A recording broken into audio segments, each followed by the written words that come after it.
Alright, you modern humans, in this episode, we travel back to America to figure out what Theodore Roosevelt has been up to these last 7 years or so. Then, in the next video, we'll deliver his speech, The Men with the Muck-rakes. This is Speaking Through the Ages, where we bring back the dead in an attempt to bring out the values, beliefs, and internal struggles of those humans that came before. We give context to and deliver historical speeches that motivated people to kill, riot, make salt, and sign papers. I'm Joseph Delisle, your novice history fan. To join us, subscribe and click the bell for notifications. Now, what kind of muck has Teddy been raking again?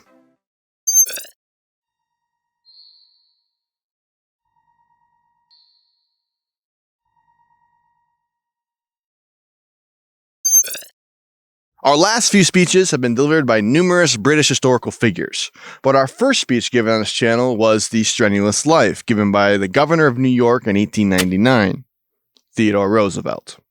After the Spanish-American War ended on August 13, 1898, Roosevelt was elected governor. He served as governor from January 1899 to December 1900.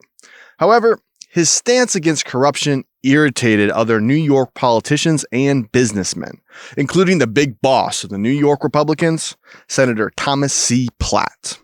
He conspired with the National Party boss, Mark Hanna, to convince future President William McKinley to name Roosevelt his running mate. This effectively removed Roosevelt from New York politics by giving him a promotion to a national role with prestigious value, but not much direct power, also known as the vice presidency.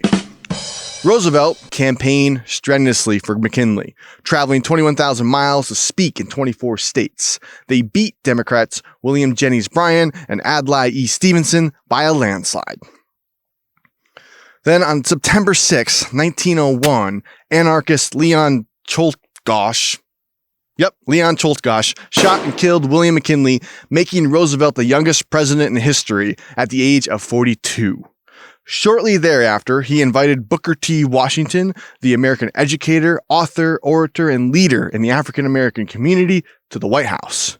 This was the first time a black man was entertained at the White House by the President of the United States. In 1904, Theodore Roosevelt, running on his square deal policies, won re-election on his own accord. The policy's goals were captured in this quote, "When I say that I'm for the square deal, I mean not merely that I stand for fair play under the present rules of the game, but I stand for having those rules changed so as to work for a more substantial equality of opportunity and of reward for equally good service." Unquote.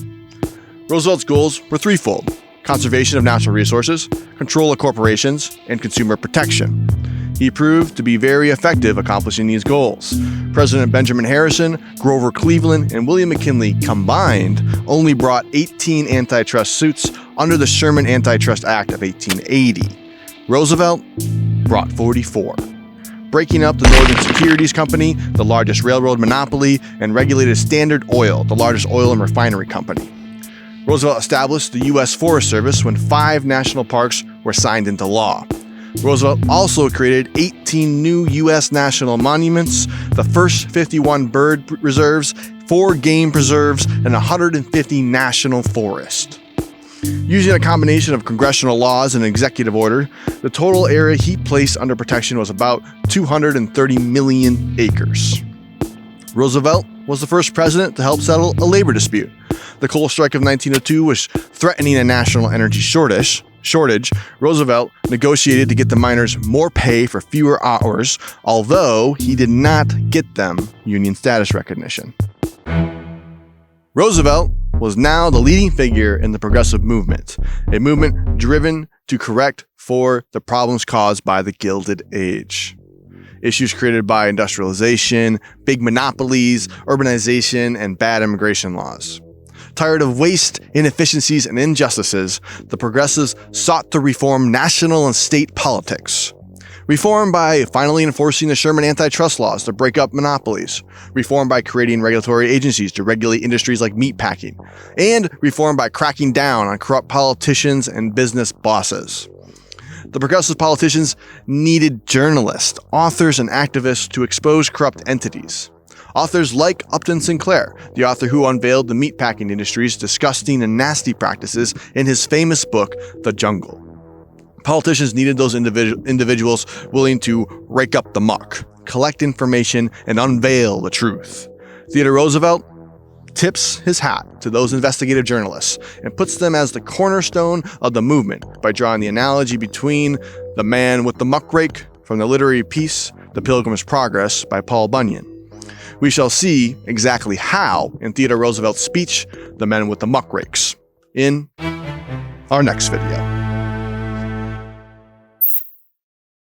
Thanks for exploring the ages with us. In this video, we cover Theodore's political goals and the importance of the muck-rakers. Throughout Speaking Through the Ages, we'll encounter different people, cultures, and histories. We'll cover more detail and reveal little by little as each speech requires. We hope you enjoyed this episode, and remember, if you liked this video, be sure to subscribe and click the bell for notifications. Or leave comments to correct any errors, exaggerations, or perfunctory explanations this novice history fan gets wrong.